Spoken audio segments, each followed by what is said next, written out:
Bienvenidos a su canal UCR, un canal donde seguimos haciendo televisión con sentido en el siglo XXI. En esta ocasión tenemos y conversamos con el doctor Roberto Quiroz Vargas. Bienvenido, don Roberto. Muchas gracias, don Jorge, por invitarme a este programa. El tema de hoy es sobre ciclo de vida en tiempos de crisis. El doctor Quiroz tiene una licenciatura y una maestría de la Escuela de Ingeniería Industrial. También tiene un doctorado de la Universidad Autónoma de Barcelona en Ciencia y Tecnología Industrial y un postdoctorado en Ecología Industrial de la Universidad de Minas de Alès, Francia. Don Roberto, empecemos diciendo qué hacía usted en Tecnología Industrial en la Universidad de Barcelona.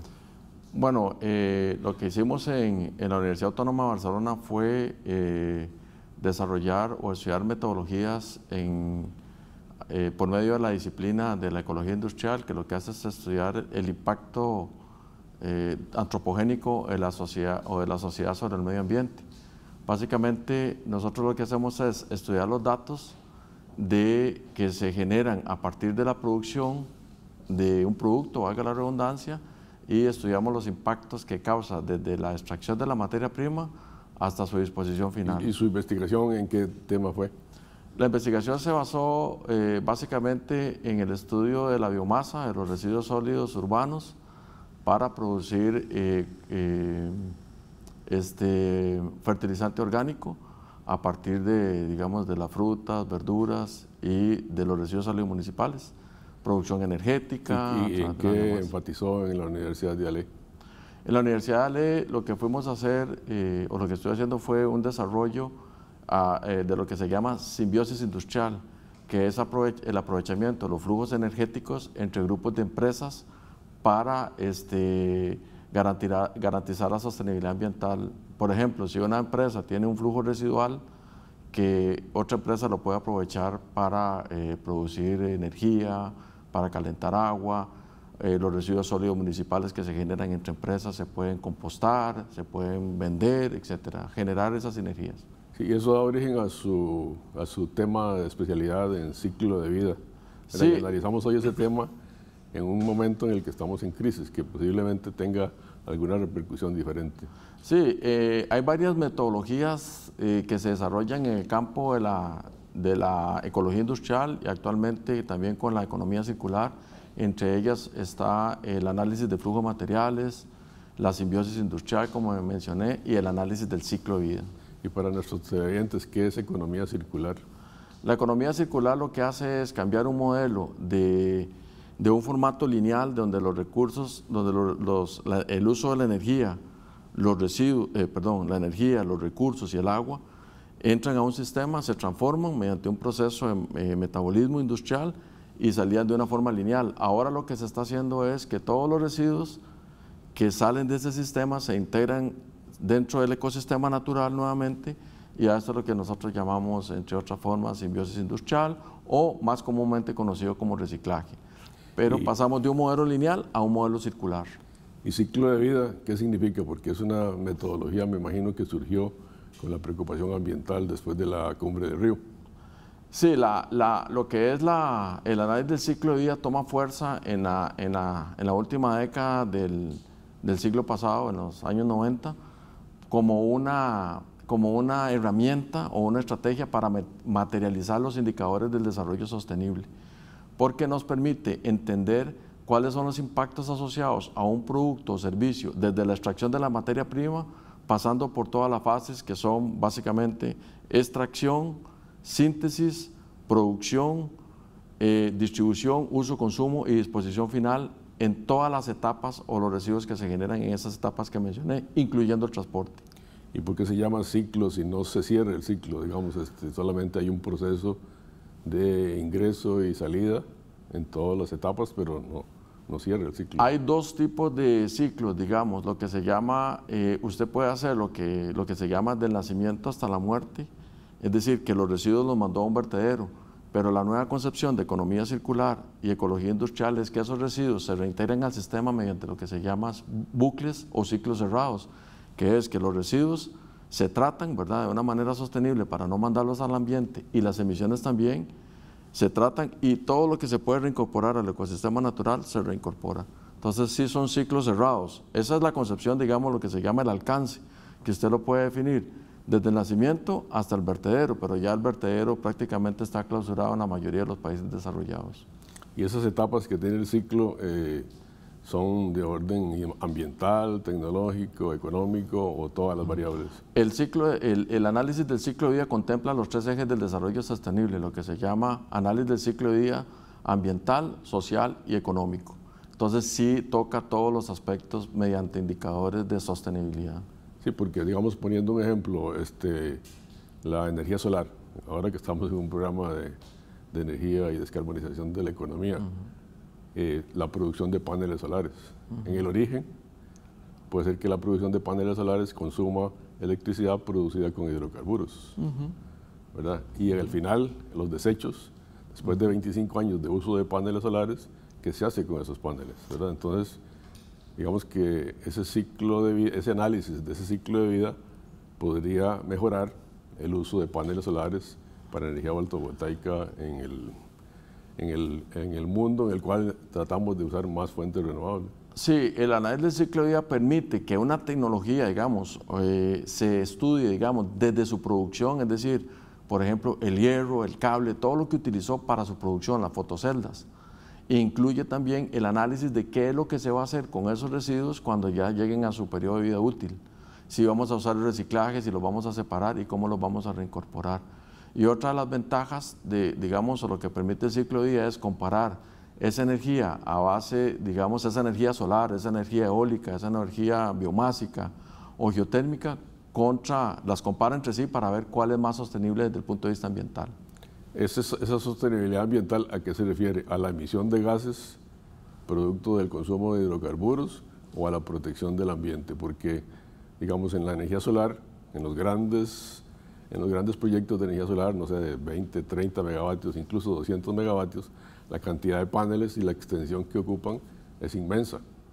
Claro, normalmente se hacen en desiertos y no en zonas forestales, ¿verdad? Pero habría que contrastar una zona forestal con un desarrollo de paneles fotovoltaicos en cuanto al impacto ambiental en el área geográficamente y no, digamos, en cuanto a la reducción de emisiones que produce la energía solar. Sí, interesante la pregunta, porque el análisis de ciclo de vida incluye 18 categorías de impacto, que podemos decir que son 18 huellas de lo que llamamos impactos de mediano alcance. Entre estas está, por ejemplo, el cambio climático, la acidificación, la eutrofización, la oxidación fotoquímica, el uso de la tierra. Entonces, cuando uno tiene una tecnología, lo que hace es que calcula todos esos impactos y lo compara contra otra. Puede ser que nos salga muy bien en cambio climático, pero que use mucho espacio contra, por ejemplo, una hidroeléctrica.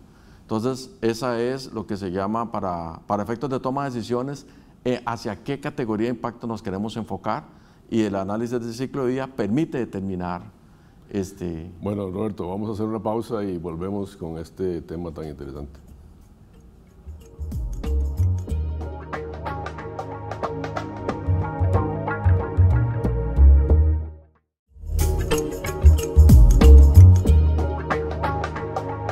Volvemos a conversar sobre el tema de ciclo de vida y veíamos en el segmento anterior el ejemplo de la energía solar y los paneles fotovoltaicos, ¿verdad? Que puede ser que en el proceso completo del ciclo de vida emitan más gases de hidrocarburos que una central hidroeléctrica. Pero podríamos hablar de otro ejemplo, el carro eléctrico. Bueno, ahora que estamos con la iniciativa de tener más vehículos eléctricos, el tren eléctrico, etcétera, pero analizando el ciclo de vida y viendo, por ejemplo, que las baterías de cobalto, litio, ¿verdad? Implican una minería profunda, ¿verdad? Y viendo lo que pasa en el Congo con los niños y el trabajo infantil, que lo que pasa en el litio en América del Sur con las reservas de agua, entonces uno dice, bueno, si analizo el ciclo de vida de un vehículo eléctrico, no solamente en la fabricación de las baterías, sino en la disposición final de las baterías, tendría un ciclo un poco perverso, digamos, en ese sentido.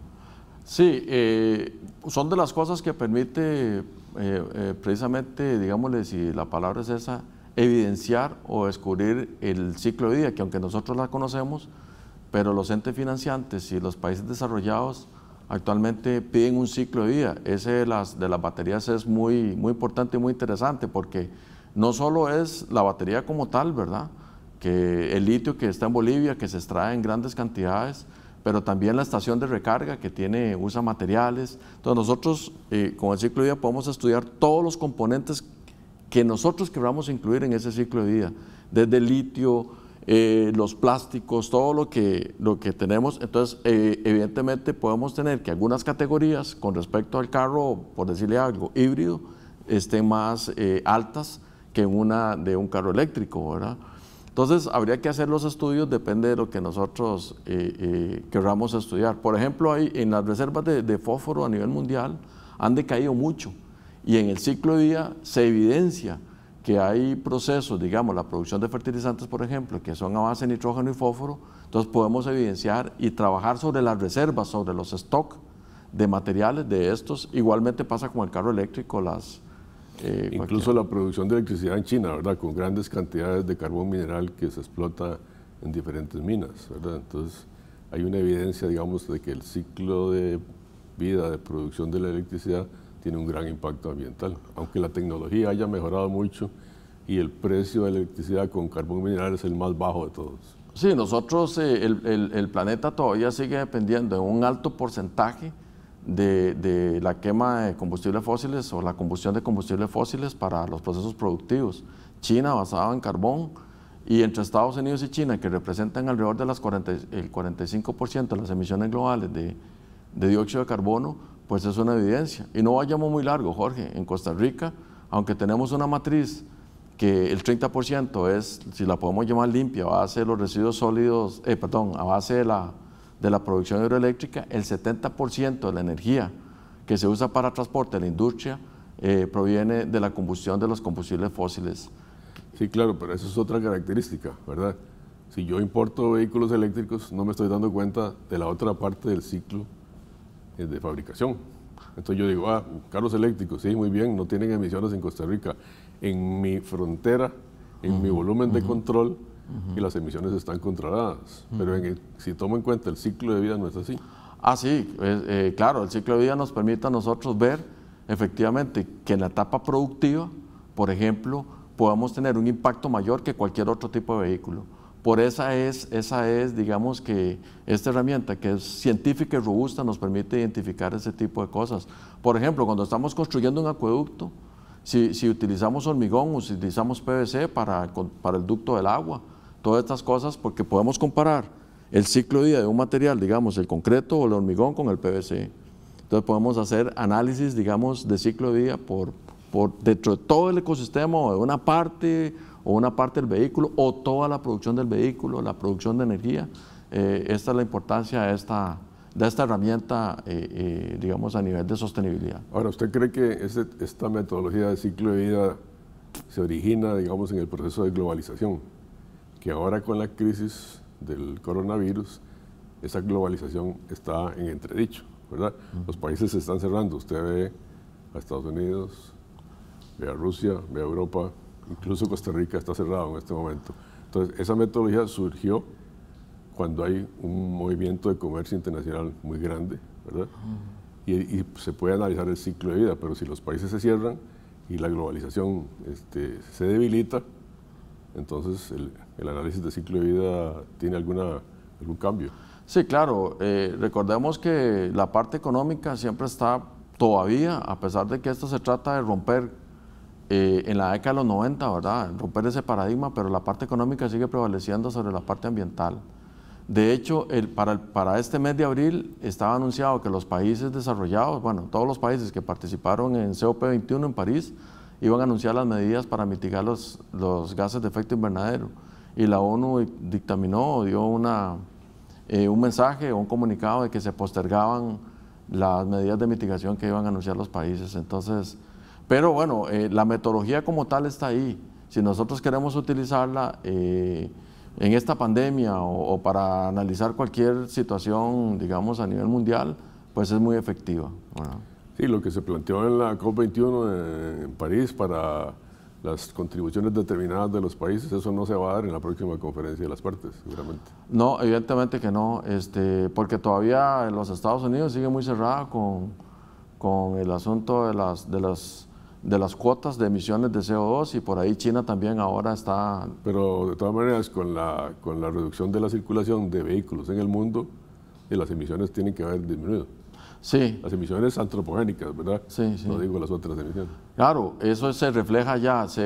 Bueno, todavía están revisando los datos, pero un informe que tenemos dice que más o menos por día se detecta que se ha dejado de emitir un 7%, que aunque no parece mucho, entre un 5 y un 10% de las emisiones de CO2, básicamente por el transporte y las industrias que han disminuido.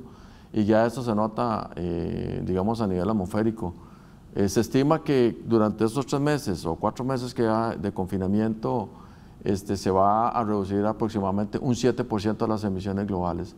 Pero tampoco esto es muy halagador, porque de ahí vamos a volver al mismo modelo económico que ya teníamos, basado en la quema de combustibles fósiles. Eso es una... Eso está en entredicho, ¿no? Si vamos a volver al mismo modelo, a un nuevo modelo global internacional de la economía. Pero sí es cierto, o sea, si hay una reactivación muy fuerte, otra vez se van a reactivar las emisiones. Sí, claro, porque hay una presión económica muy fuerte a nivel global, ¿verdad?, para que la economía se reactive.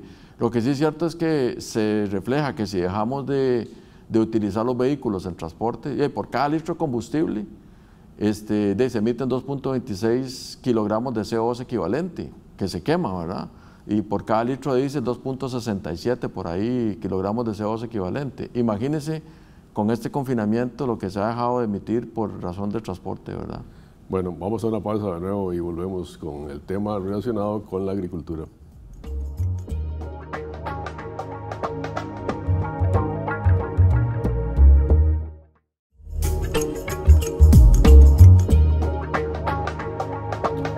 Continuamos con la experiencia de don Roberto en el tema del ciclo de vida, pero ahora aplicado a la agricultura. Usted me contaba que hicieron un proyecto sobre frutas y hortalizas en escuelas, tanto en Guatemala como en Costa Rica. ¿Nos podrían explicar un poquito de qué se trata ese proyecto y qué tiene que ver con el ciclo de vida? Sí, voy a explicar un poquito la parte, digámoslo así, los antecedentes. En el 2017, el CATIE, el Centro Agronómico Tropical para la Investigación y la Enseñanza, por así decirlo, fue contratado por el INCAP, que es el Instituto de Nutrición de Centroamérica y Panamá, para realizar un proyecto de ciclo de vida de frutas y vegetales en la ciudad de Guatemala y la ciudad de San José. Este programa, el ente financiante, que es el Centro de Investigación y Desarrollo de Canadá, pidió que ya no solo era estudiar cuáles eran las porciones de fruta que debían consumir los niños entre 9 y 12 años, sino que también se quería estudiar el ciclo de vida de la producción de esos frutas y verduras o vegetales para tener una provisión sostenible. Entonces se realiza a partir del 2018 el CATIE nos buscó aquí en la Universidad de Costa Rica mediante un plan de cooperación entre ambas instituciones y la Escuela de Ingeniería Industrial. A través de su servidor pues fue designado para realizar este importante proyecto, que hoy por hoy es el proyecto más grande a nivel centroamericano, regional, en cuanto a análisis del ciclo de vida de frutas y vegetales. Decía Florencia Montegnini, que es la directora del Departamento de Agroforestal de la Universidad de Yale, que el 70% de la comida de las personas viene de los agricultores. En este caso que ustedes estudiaron, ¿cuáles frutas y cuáles hortalizas fueron las que estudiaron? Sí, se estudiaron 4 frutas y 3 vegetales: piña, banano, naranja y sandía, cebolla, zanahoria y tomate. Fueron las 3 que se estudiaron. Y lo que se hizo, tal vez explicar un poquito porque es muy interesante. Resulta que los niños entre 9 y 12 años parece que tienen, eso lo hicieron los doctores, los nutricionistas y los investigadores en salud pública, que el 35% de los niños padecen de obesidad, ¿verdad? ¿Qué porcentaje, perdón? O sobrepeso. ¿Qué porcentaje? 35%. 35% de los niños en Guatemala. En Guatemala y Costa Rica, sí, en Ciudad de Guatemala. Y entonces lo que el INCAP, ¿verdad?, financiado por este centro, canadiense, lo que hicieron fue estudiar promover el consumo de frutas y vegetales versus los ultraprocesados, que se llaman, ¿verdad? Que son a base de sodio y sales y grasas que son muy dañinas para los niños. Pero desde el punto de vista del ciclo de vida, esos productos, algunos tienen un ciclo de vida muy diferente a otros. La piña es un cultivo de grandes proporciones y los otros podrían ser de pequeños y medianos agricultores, la cebolla, sí, zanahoria. Esa es la importancia. En el ciclo de vida lo que se hizo fue que capacitamos a los ingenieros y los técnicos del CATI y INCAP, se seleccionaron fincas modelo, ¿verdad? No eran monocultivos, sino fincas de productores, digámosle que medianos, pequeños productores, para suplir esas frutas, pero sí encontramos ese tipo de diferencias en el análisis del ciclo de vida, porque unas consumen más nitrógeno o más fósforo y se evidencia el problema que hay en la producción de frutas y verduras. Bueno, pero aún así es es mejor alimento que los niños se alimenten con frutas que se alimenten con otro tipo de combustibles. Sí, evidentemente es importante que se estudió el ciclo de vida desde la siembra en la finca, ¿verdad? Todos los insumos que se utilizaron en campo real, ¿verdad? Porque son datos reales. Se enviaron a un centro de transferencia, ¿verdad? Un transporte, y después del centro de transferencia a la escuela donde eran consumidos, y se estudiaron todas las etapas de ese ciclo, ¿verdad? Pero sí, evidentemente, sí, los nutricionistas, yo no participé propiamente en ese estudio, la Universidad de Costa Rica sí participó, la Escuela de Nutrición, pero nosotros vimos básicamente lo que fue el ciclo de vida. Y en cuanto a los resultados relativos al ciclo de vida, emisiones, fertilizantes, uso del agua, energía. Sí, dentro de los principales resultados, digamos, que se encuentran ahí es que el uso de los nitrogenados, ¿verdad? Los fertilizantes químicos o fertilizantes minerales, después de que se aplican, no solo su producción, sino post aplicación, generan una serie de emisiones al aire, como el amoníaco, ¿verdad? Que produce la acidificación, entre otras, ¿verdad? Y también tenemos los nitrogenados que causan polixivación hacia las fuentes subterráneas, causan fenómenos como la eutrofización y por supuesto también el cambio climático en su proceso de degradación, si podemos decirlo así. Con respecto al uso del agua en riego y con respecto al uso del desecho, digamos, que se tira a los ríos o no sé. Claro, también, no solo el agua, sino el combustible que se utiliza para preparar el terreno y para transportarlo desde la finca hacia las escuelas. También vimos las emisiones que eran muy significativas, la energía que se utiliza y todos los componentes en realidad básicamente encontramos. ¿Y ciclo de vida se puede hacer para hacer comparaciones entre un proceso y otro proceso? En cuanto a ciclo de vida, en cuanto a qué variables. Sí, porque por ejemplo nosotros comparamos naranja Guatemala con naranja Costa Rica y sí arrojó, por ejemplo, que la naranja Guatemala causaba un impacto mayor sobre el medio ambiente, y eso básicamente entre lo que encontramos es por el uso, usan más nitrógeno, o sea, más fertilizantes que la naranja Costa Rica. Y así igualmente podemos comparar la cebolla Guatemala, cebolla Costa Rica, podemos hacer comparaciones entre frutas y entre los mismos vegetales. O sea, fue una información que todavía estamos, como decimos, digiriéndola y estamos generando algunas políticas para los ministerios de salud, agricultura y educación. ¿Y el proyecto va a seguir? ¿Tiene una etapa siguiente sobre qué temas versaría? Desde el punto de vista de financiación, ya se hicieron las dos grandes etapas. Guatemala pues está trabajando para ver si podemos hacer esas correlaciones entre el contenido que tienen verdaderamente esas frutas, ¿verdad? Porque de parte de ese nitrógeno y esos fitosanitarios, herbicidas y cosas de esas, pues el producto las absorbe. Esas correlaciones pues serán para una fase posterior que ¿La aplicación de esta metodología de ciclo de vida es obligatoria o simplemente es una decisión que toma el gobierno o el productor para ver qué impacto ambiental tiene? Muy interesante la pregunta. Realmente el análisis del ciclo de vida y muchas de las cosas de ambiente, digamos, si se puede decir así, el problema que tienen es que son de carácter voluntario. Por ejemplo, estos trabajan con la ISO 14044, 14067 y otra serie de normas, pero son de carácter voluntario.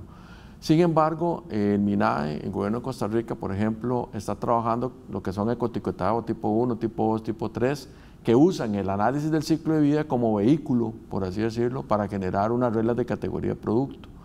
Algunos países desarrollados ya están pidiendo categoría de producto, por ejemplo, para el café, podrían pedirlo para la piña y sobre todo para los cultivos grandes para poder exportar.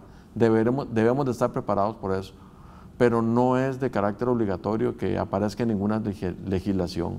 Ya se sugiere, por ejemplo, en la Ley Orgánica de los Residuos Sólidos Municipales, que se incluya el ciclo de vida para comparar tecnologías para tratamiento. Bueno, doctor Quiroz, un gusto haber hablado con usted sobre este tema y esperamos que esté con nosotros en otra ocasión. Y a ustedes, señores televidentes, volveremos con un tema sobre energía y descarbonización de la economía en otra ocasión. Gracias.